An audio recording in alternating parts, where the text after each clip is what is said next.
क्यों पड़ते हैं गरीब के बच्चे बीमार? असमय मरने के लिए? उनकी मौत किसी को झकझोरेगी नहीं, जिंदा रहने के साथ भी, जिंदा रहने के बाद भी। कपड़े खरीदना अब खालाजी का घर नहीं रहा। कपड़ा न विलायत से आता है, न अपने देश के जुलाहे बुनते हैं कि सस्ता हो। अब तो कपड़े मशीनों से बुनते हैं, इसलिए इतने महंगे हैं कि अच्छे खासे खाते पीते लोग भी नंगे दिखाई देते हैं। गधे खीर खा रहे हैं और हम गालियां। प्रभु, अब बुद्धि का बोझ ज्यादा नहीं उठेगा। गंवार कोट पैंट और टाई लगाए महंगी गाड़ियों में घूम रहे हैं और हम कॉटन का कुर्ता पाजामा और झोला लटका चाय के ठेलों पर वक्त गुजार रहे हैं। यूट्यूब सतरंगी रे चैनल व्यंग अड्डा कार्यक्रम में मैं परवेश जैन आपका हार्दिक स्वागत करता हूँ।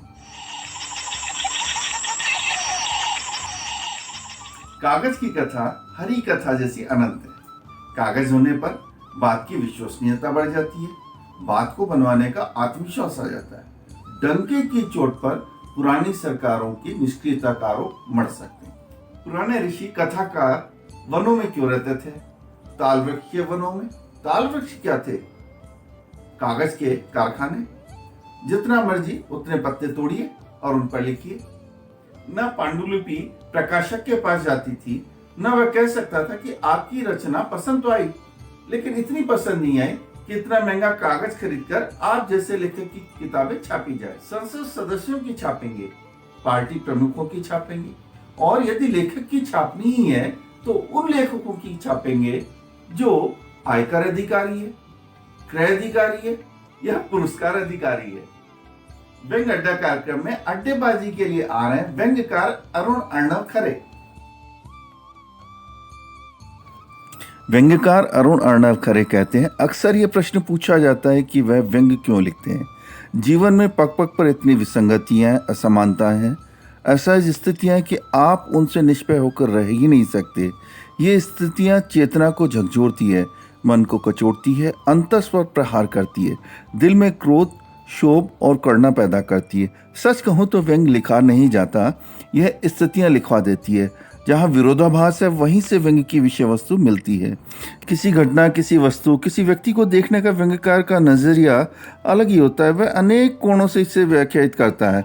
व्यंग्यकार को विसंगति पर चोट करते हुए कुछ सार्थक दिशाबोध करने के दायित्व का निर्वहन भी करना होता है। व्यंग्य लेखन एक चुनौतीपूर्ण लेखन के साथ ही एक जिम्मेदारी पूर्ण रचनात्मक लेखन है।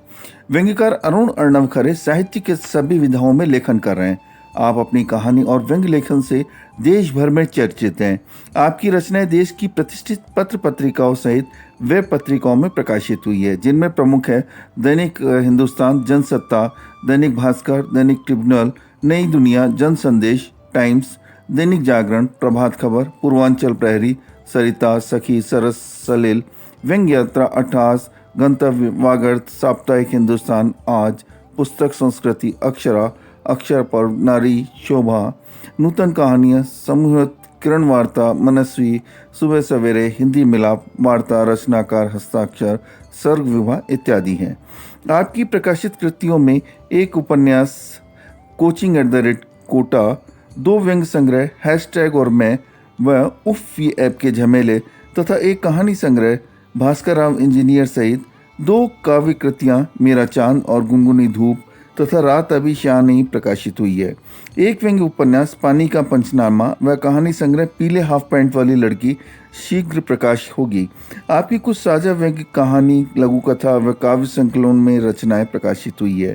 आपकी खेलों पर 6 पुस्तकें प्रकाशित हुई है। आकाशवाणी और दूरदर्शन पर आपकी वार्ताओं का प्रसारण हुआ है। आपने विभिन्न साहित्यिक व खेल संवर्धन मंचों का संयोजन किया है। आपने अमेरिका और मॉरिशस में काव्य पाठ किया है। 11वें विश्व हिंदी सम्मेलन मॉरिशस में आपने हिंदी की सांस्कृतिक विरासत पर आलेख प्रस्तुत किया था। आपको प्राप्त सम्मान और पुरस्कारों की बात की जाए तो आपको कथा सम्मेवत एवं साहित्य समर्था, डॉक्टर सुनील सिंह स्मृति सम्मान, गुफ्तगू सम्मान सहित साहित्यिक उपलब्धियों के लिए 10 अधिक पुरस्कार एवं सम्मान प्राप्त हुए। सतरंगी रे टीम आपको शुभकामनाएं प्रेषित करती है। आइए मिलते हैं आज के व्यंग्यकार से और सुनते हैं व्यंग्य। मैं अरुण अर्णव खरे, भोपाल से। मेरे व्यंग्य का शीर्षक है नन्हे मुन्ने तेरी मुट्ठी में क्या।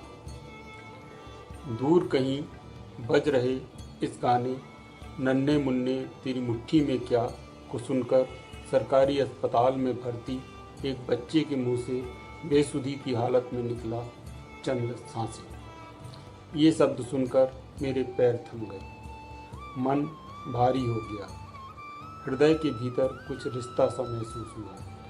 सोचने लगा, क्यों पड़ते हैं गरीब के बच्चे बीमार असमय मरने के लिए?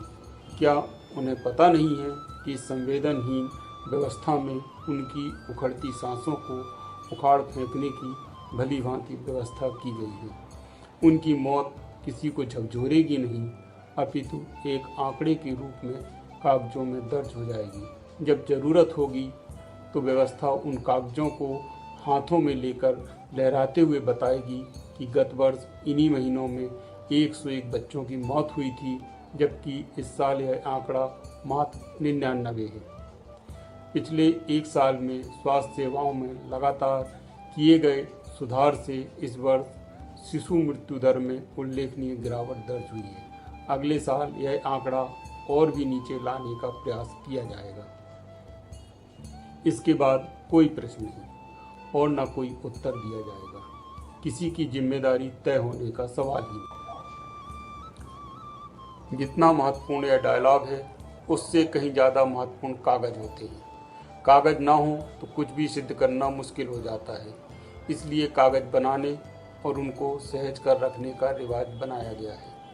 5 साल पहले कितने बच्चे किस कारण से मरे थे, यह तो कागज ही बता पाएंगे।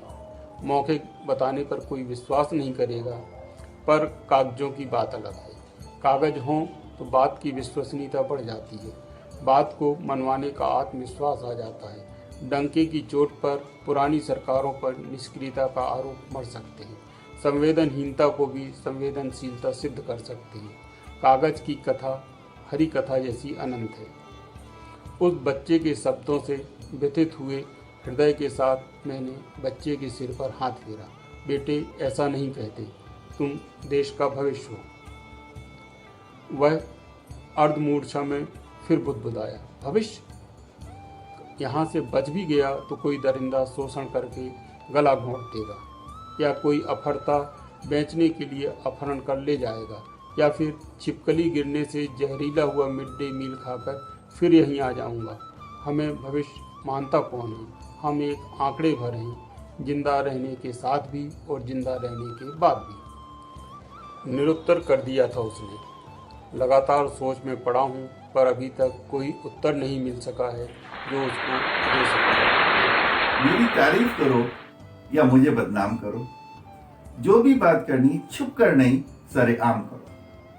दोस्तों, अभी आपने सुना व्यंग्यकार से नन्हे मुन्ने तेरी मुट्ठी में क्या। अगर आपको ये व्यंग पसंद आया और आप भी अगर व्यंग लिखते हैं तो स्क्रीन पर दिए हुए नंबर पर आप भी अपना व्यंग वीडियो बनाइए, हमें भेजिए। व्यंग अड्डा कार्यक्रम के माध्यम से हम इसका प्रसारण करेंगे। मैं परवेश जैन व्यंग अड्डा कार्यक्रम में फिर आपसे मुलाकात करूंगा किसी नए व्यंग्यकार के साथ में। लेकिन यदि अभी तक आपने हमारे चैनल को सब्सक्राइब नहीं किया, हमारे चैनल को सब्सक्राइब करिए, लाइक करिए, शेयर करिए। नमस्कार।